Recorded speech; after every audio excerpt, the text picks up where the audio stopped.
열왕기하 22장 말씀입니다. 열왕기하 22장은 남쪽 유다 요시야 왕이 그 요시야가 왕이 되고, 이 요시야가 성전을 수리하다가 율법책을 발견합니다. 그 율법책을 발견했다라고 하는 의미를 세 가지로 오늘은 이제 살펴보도록 하겠습니다. 보겠습니다. 요시야가 왕위에 오를 때의 나이가 8세라 예루살렘에서 31년간 다스리니라. 그의 어머니의 이름은 여디다요 보스갑 아다야의 딸이더라. 요시야가 여호와 보시기에 정직히 행하여 그의 조상 다윗의 모든 길로 행하고 좌와 우로 치우치지 아니하였더라. 하나님 보시기에 정직하게 행했다. 우리의 항상 기준은 하나님이어야 합니다. 그러니까 하나님이 보실 때 어떠하냐, 그것이 중요합니다. 그리고 좌우로 치우치지 않았다. 그 이야기는 좌우로 치우칠 일은 사실은 분명히 있다는 거죠.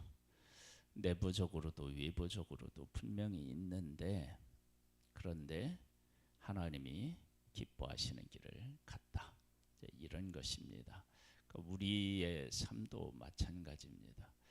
내 삶도 하나님이 기뻐하시는 삶을 살아야 되고요. 우리가 살면서 좌우로 치우칠 수 있는 일들이 있죠. 그런 상황 속에서 하나님을 기쁘시게 하는 삶을 살아야 되는 줄 믿습니다. 자, 한번 볼까요? 요시야 왕 18째 해에 왕이 무슬람의 손자 아살리하의 아들 서기관 사반을 여호와의 성전에 보내매 이르되, 너는 대제사장 hilki야에게 올라가서 백성이 여호와의 성전에 드린 은곧 분지킨 자가 수납한 은을 계산하여 여호와의 성전을 맡은 감독자의 손에 넘겨 그들이 여호와의 성전에 있는 작업자에게 주어 성전에 부서진 것을 수리하게 하되, 곧 목수와 건축자와 미장이에게 주게 하고, 또 제목과 다듬은 돌을 사서 그 성전을 수리하게 하라. 그러나 그들의 손에 맡긴 은을 회개하지 말지니 이는 그들이 진실하게 행함이더라. 무너진 성전을 다시 세우는 것입니다. 수리하는 것입니다. 우리가 하나님을 기쁘시게 하고 좌우로나 치우치지 않을 수 있는 첫 번째가 뭐냐면 성전이 수리되는 거예요. 이 성전이라고 얘기하는 것은 하나님과 하나님의 백성이 만나고 사랑하고 교제하는 일, 그런 일이 이루어지는 것 아니겠어요? 그것을 삶의 우선순위로 세울 때 우리가 하나님의 기쁨이 되고 좌우로 치우치지 않을 수 있습니다. 그러니까 하나님을 우선순위로 했다라고 하는 거죠. 보겠습니다. 대제사장 hilki야가 서기관 사반에게 이르되, 내가 여호와의 성전에서 율법책을 발견하노라 하고 hilki야가 그 책을 사반에게 주니 사반이 읽으니라. 서기관 사반이 왕에게 돌아가서 보고하여 이르되, 왕의 신복들이 성전에서 찾아낸 돈을 쏟아 여호와의 성전을 맡은 감독자의 손에 맡겼나이다 하고, 또 서기관 사반이 왕에게 말하 이르되, 제사장 hilki야가 내게 책을 주더이다 하고, 사반이 왕의 앞에서 읽음에 왕의 율법책의 말을 듣고 곧 그의 옷을 찢으니라. 왕이 제사장 hilki야와 사반의 아들 아히감과 미가의 아들 악볼과 서기관 사반과 왕의 시종 아사야에게 명령하여 이르되 너희는 가서 나와 백성과 온 유다를 위하여 이 발견한 율법책의 말씀에 대하여 여호와께 물으라. 우리 조상들이 이 책의 말씀을 듣지 아니하며 이 책이 우리를 위하여 기록된 모든 것을 행하지 아니하였으므로 여호와께서 우리에게 내리신 진노가 크도다.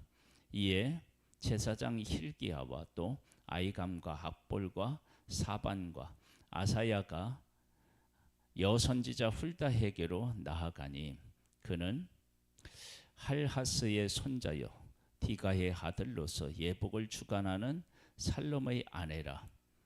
예루살렘 둘째 구역에 거주하였더라. 그들이 그와 더불어 말하며 훌다가 그들에게 이르되 이스라엘 하나님 여호와의 말씀이 너희는 너희를 내게 보낸 사람에게 말하기를 여호와의 말씀이 내가 이곳과 이 주민에게 재앙을 내리되 곧 유다 왕이 읽은 책의 모든 말대로 하리니 이는 이 백성이 나를 버리고 다른 신에게 분향하며 그들의 손의 모든 행위로 나를 경노하게 하였음이라. 그러므로 내가 이곳을 향하여 내린 진노가 꺼지지 아니하리라 하라 하셨느니라.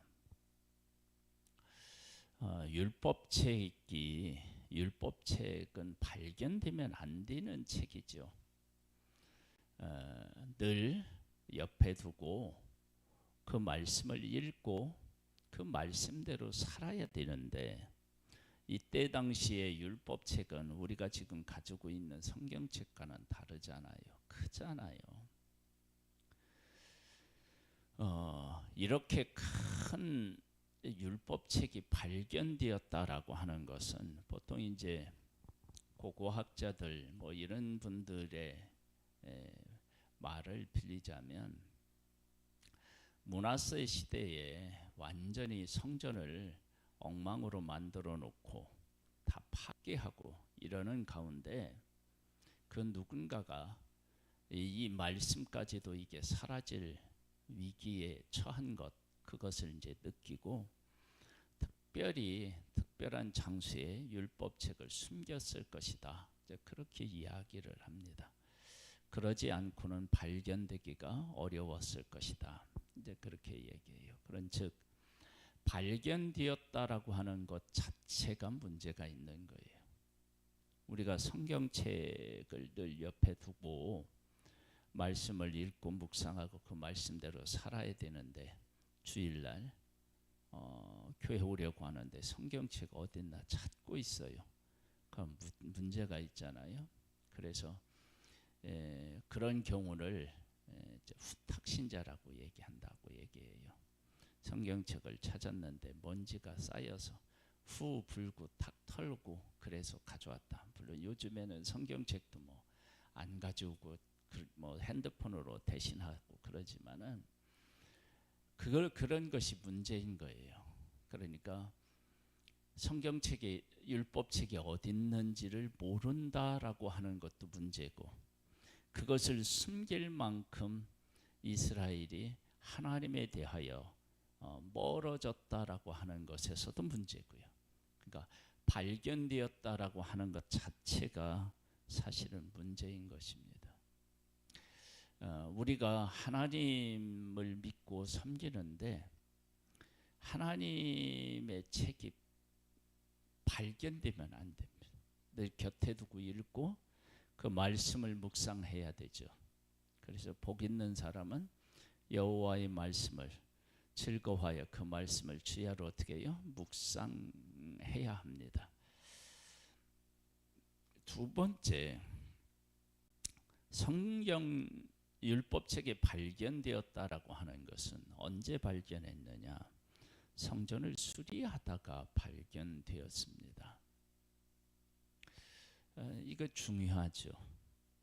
만약에 성전을 수리하지 않았다면 어떻게 해요? 발견하지 못했겠죠. 그러니까 요시야 왕을 비롯한 hil기야 그 서기관, 사반 뭐 이런 사람들이 하나님 말씀대로 하나님의 뜻대로 살아보겠다고 성전을 수리하면서 성경책이 율법책이 발견됩니다.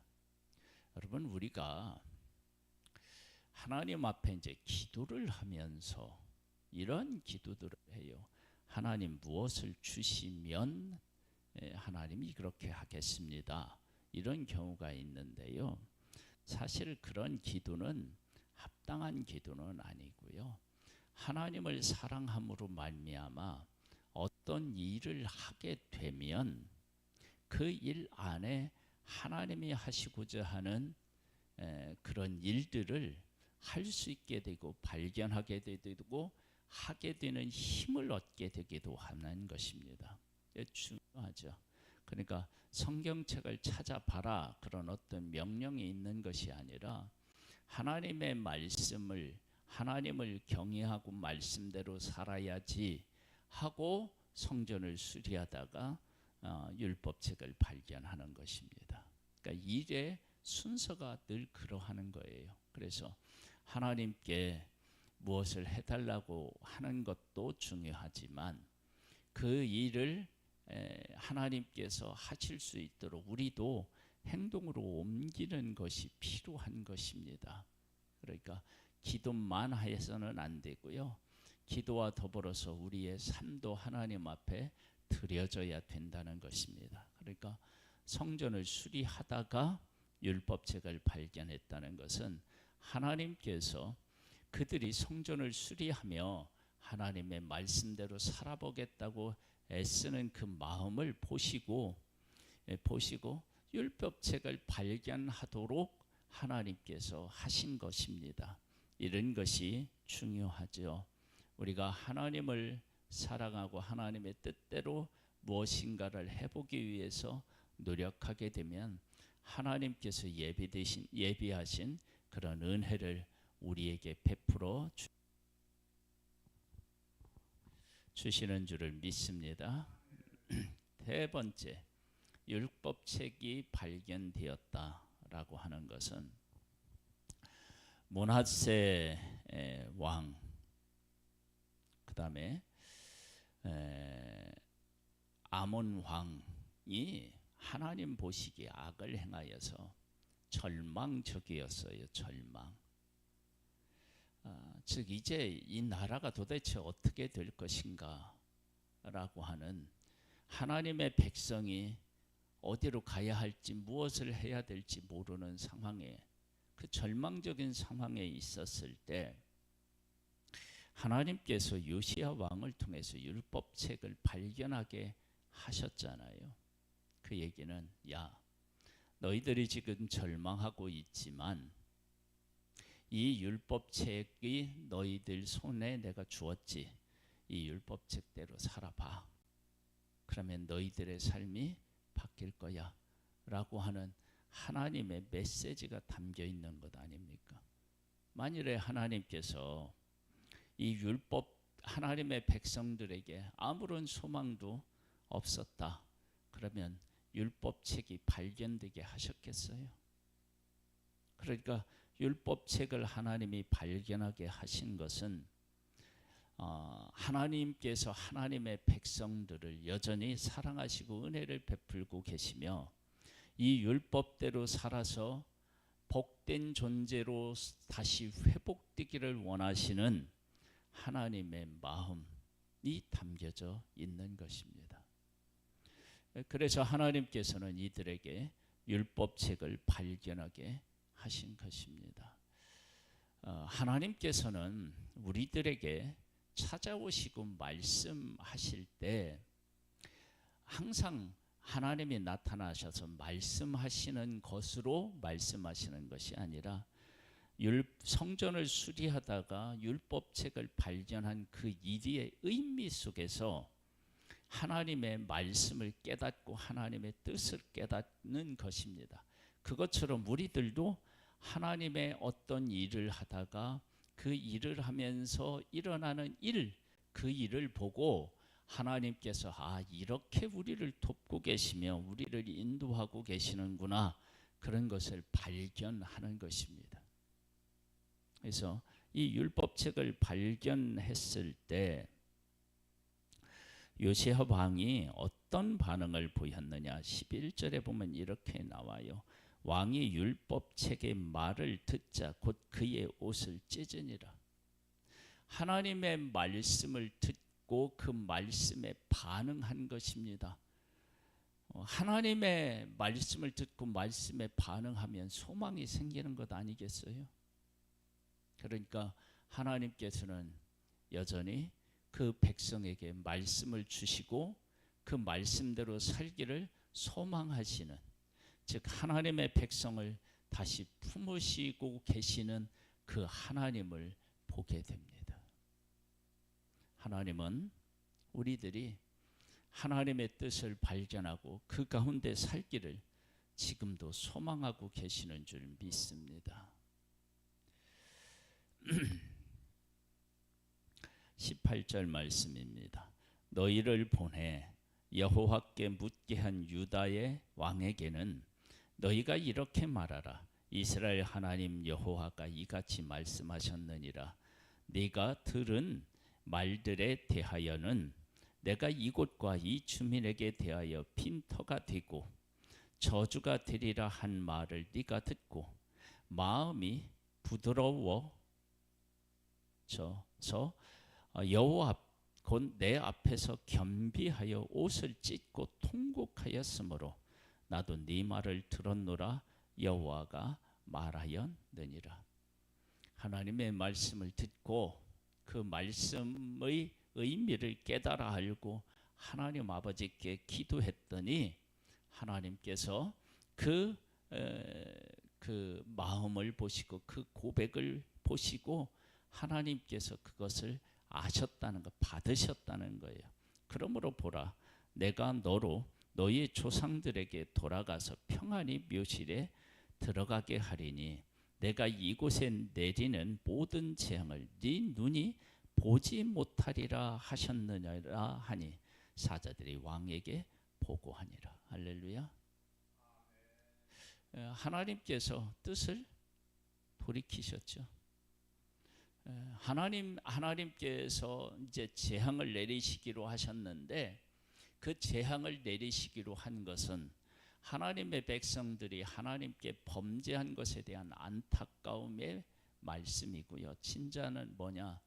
성전을 수리하니까 성경책을 발견하게 하셔서 하나님의 말씀을 듣고 그 말씀에 반응하여 하나님 앞에서 바로 서려고 애쓰는 이 모습을 보고 다시 은혜를 베푸시는 모습을 보게 돼요. 그러니까 하나님은 재앙이 목적이 아니시라 다시 회개하고 돌이켜서 하나님의 뜻 안에 거하기를 소망하시는 분이심을 알 수 있습니다. 율법책이 발견되었습니다. 세 가지의 의미를 우리가 살펴보았습니다. 첫 번째, 율법책은 발견되어서는 안 됩니다. 늘 곁에 두어야 됩니다. 발견되었다라고 하는 것은 그만큼 하나님의 백성들이 하나님의 말씀에서 멀어져 있었다라고 하는 것을 이야기하고, 두 번째, 성전을 수리하다 율법책이 발견되어 하나님께서는 하나님하고의 관계를 우선시하고 그 관계를 회복하기 위해서 성전을 수리하는 그들에게 진짜 회복이 무엇인지를 가르치기 위하여서 하나님의 율법책을 그들에게 발견하게 하시고 그들의 손에 주셨습니다. 세 번째, 율법책을 발견하게 하셨다라고 하는 것은 하나님께서 그 백성들에게 다시 말씀하신 것이고, 그 말씀하시는 것은 백성들에게 다시 소망을 품고 계심을, 은혜를 베푸시고 복되게 하기를 원하시는 하나님의 마음을 발견하게 되는 것입니다. 율법책, 즉 하나님의 말씀을 가까이 하는 복된 우리들 되기를 주님의 이름으로 축복합니다. 하나님 아버지 감사합니다. 우리에게 말씀을 주셨습니다. 생명의 말씀이니 말씀을 늘 가까이 하고 이 말씀을 읽고 묵상하고 그 가운데 살아서 하나님의 기쁨이 되는 우리의 삶이 되기를 소망합니다. 예수님의 이름으로 기도드립니다. 아멘. 하늘에 계신 우리 아버지여, 이름이 거룩히 여김을 받으시오며 나라에 임하옵시며 뜻이 하늘에서 이룬 것 같이 땅에서도 이루어지리이다. 오늘날 우리에게 일용할 양식을 주옵시고 우리가 우리에게 죄 지은 자를 사하여 준 것 같이 우리 죄를 사하여 주옵시고 우리를 시험에 들게 하지 마옵시고 다만 악에서 구하옵소서. 대개 나라와 권세와 영광이 아버지께 영원히 있사옵나이다.